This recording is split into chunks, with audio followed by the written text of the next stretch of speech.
welcome to a special OTK episode for Christmas. And it's not just any other Christmas, it's going to be like super special Christmas food. So not the dry old stuff that we all know. It's going to be traditional and delicious and different in true OTK style.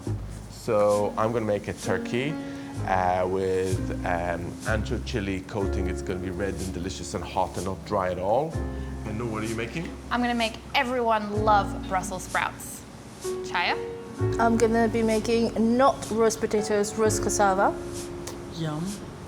And to finish, I'm gonna make a caramelised clementine and chestnut trifle. Can we just stay for the trifle? Yes, trust me, it'll be enough to put you into a food coma for the rest of the day. Oh, exciting. So all of that in our Christmas special potluck from the OTK.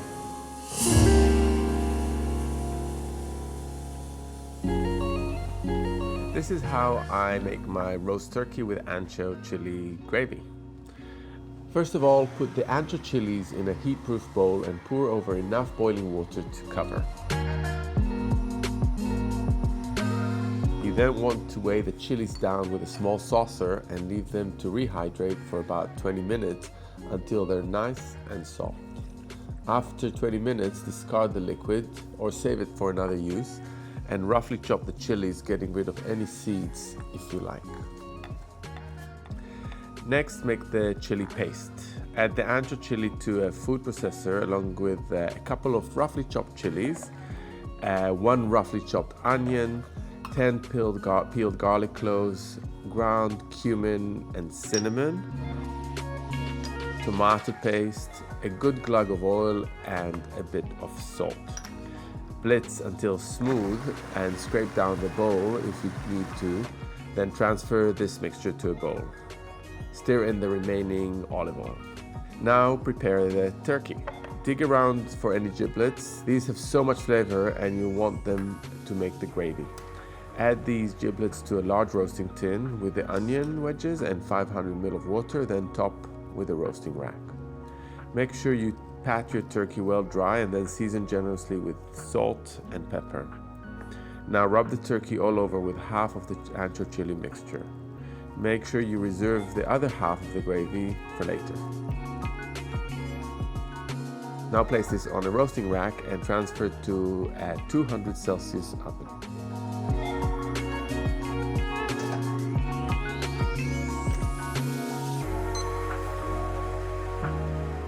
After an hour of roasting, remove the turkey and baste it with all those glorious juices. Repeat this every half an hour or so for a total of 2 hours and 20 minutes, or until the internal temperature registers 74 degrees roughly on the thermometer and the juices run clear when you poke the turkey leg with a fork. Depending on the size of your turkey, this could take more or less time. If your turkey gets too dark, be sure to cover it loosely with oil. I'm going to let it rest for a bit so its juices drop directly into the tray below. Now set your turkey on a cutting board and discard the giblets from the roasting tray. Add the remaining ancho chili mixture, then 400 milliliters of water and a bit of salt, and mix everything around, making sure to scrape the bottom of the tray to get all those delicious bits of flavor that are stuck there. Put the tray back into the oven for 15 to 20 minutes or until the gravy has thickened and is all bubbly and delicious. You now have turkey and gravy. Now on to Noor, who is going to talk you through her charred and lemony Brussels sprouts. First, char your Brussels sprouts. Place a large sauté pan onto a high heat. Once it's real hot, add a quarter of the Brussels sprouts and char them for about 5 minutes, tossing the pan occasionally until they're nice and charred in places. Transfer this to a tray and then continue in the same way with all of your sprouts. Add your garlic and chili to the same pan and char them for a few minutes as well until nicely colored. Transfer them to the Brussels sprout tray. Once your pan has cooled down, add it back onto a medium-high heat with a generous amount of oil. Add the onions and a quarter teaspoon of salt and cook them for about 12 minutes, stirring occasionally until they're nice and soft and golden. Now add your charred Brussels sprouts, garlic, and chili back into the pan and give everything a good stir. Pour in your stock, season with salt and pepper, and bring the whole thing to a simmer. Once it's simmering, cover with a lid and turn the heat down to medium-low. Leave it to cook for 20 minutes, giving it a stir about halfway through. The sprouts should be nice and soft at this point. Take them off the heat and stir in your lemon zest and lemon juice. When you're ready to serve, stir your herbs into the Brussels sprouts. I'm using tarragon, dill, and parsley, but you can use whatever soft herbs you have. Also, stir in the preserved lemon and another good glug of olive oil and place it onto the prettiest plate you can find to make everyone love your Brussels sprouts. Alright, now I'm passing you on to Chaya, who's going to talk you through how to make super crispy roasted cassava. So you want to start by preparing your cassava. Use a sharp knife to cut your cassava into 5 cm long pieces. Cut the pieces in half, then use a small knife to cut away at the brown skin, together with the pink layer underneath. You only want the white parts of the cassava. Now cut away at the twiggy bit in the middle. You don't want that as it's hard to eat. Now boil your cassava in a large pot of well-salted water for about 25 minutes. You want them to be easily pierced with a knife and opaque in color. Drain the cassava through a sieve and make sure that they are dry. Place them onto a large parchment-lined tray and mix them with the duck fat, garlic, and a bit of salt and pepper. Transfer this to a 225-degree oven and roast for 15 minutes. Remove your tray from the oven, pick out the garlic cloves and set these aside. Now use the back of a spoon to sort of squash each piece of cassava, then flip them over. Return them to the oven for another 15 minutes until they're nice, crispy and golden. While your cassava is roasting, make your salsa. Squeeze the garlic cloves out of their skins, chop them and add them to a bowl along with the coriander, olive oil, lemon juice, chilli and a bit of salt. Mix everything together. Transfer your crispy cassava to a nice platter and spoon over your salsa.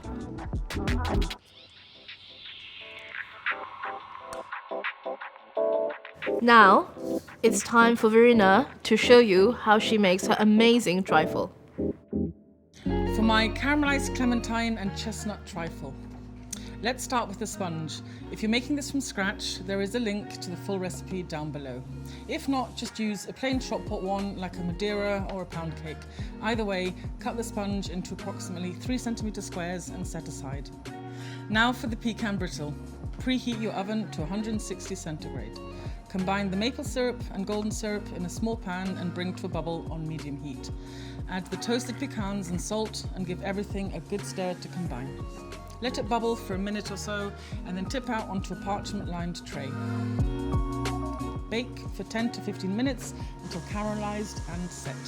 Leave to cool completely, roughly chop and set aside for later. For the caramelized clementines, remove all the skin and pith and cut into rounds. Set aside in a bowl. Finely zest and juice 2 more clementines and add this to a separate small bowl along with the cognac, orange blossom water, Aleppo chilli and salt. Mix and set aside. To make the caramel, add the sugar and water into a small saucepan and cook to a dark amber caramel. Don't be afraid to take this too dark. You want some bitterness here to offset the sweetness in the trifle. Take off the heat and add the cognac mixture bit by bit. Be very careful as it will spit and splutter a lot. Pour onto the clementine rounds and give everything a good swirl around and set aside. Almost there. Time to make the sabayon. Whisk together the yolks, vanilla and sugar until light and tripled in volume, about 5 minutes. Add the mascarpone, double cream, sweetened chestnut puree and cognac. Whip up until thickened and set aside. Last but not least, whip up some plain double cream to soft peaks and set aside. You're now ready to assemble the trifle. Take one gorgeous looking trifle bowl and scatter in 1/3 of the sponge squares. Spoon over some of the clementine caramel and arrange a third of the clementine slices around the sides of the bowl and some tucked in amongst the sponges. Scatter over a handful of chopped pecan brittle. Don't forget to leave a small handful for the final flourish at the end. Spoon over a third of the sabayon, followed by a third of the whipped cream. Repeat this process one more time. Final layer. This is your presentation layer. Scatter over the remaining sponges, spoon over some more caramel, spoon over the remaining sabayon, followed by the remaining whipped cream. Arrange the remaining clementine rounds on top with yet some more caramel. Finish with a final scatter of chopped pecan brittle. You're welcome.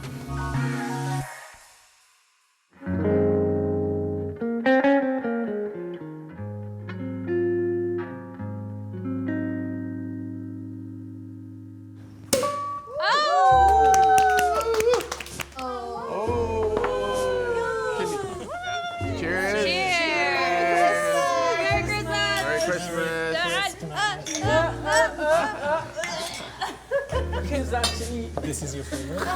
This one. Which is her favorite? Marina, they ran out of cranberry. We're into turkey. Like I would much But rather this have. turkey is lovely.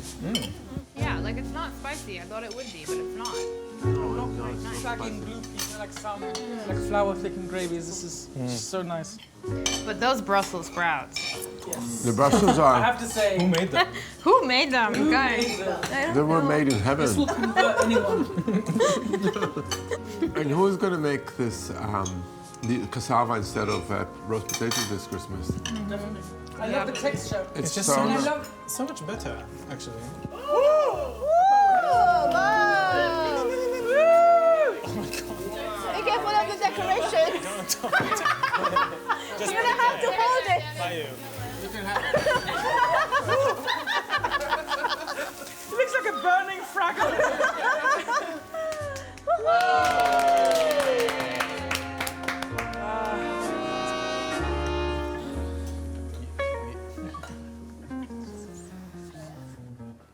I'm gonna wear a hat tomorrow. By accident. I have a question about tribal. Does it have to have? Merry Christmas. Merry Christmas. Merry Christmas. Cheers! Cheers and Merry Christmas, everyone. Cheers. Merry Cheers. Merry Christmas. Christmas.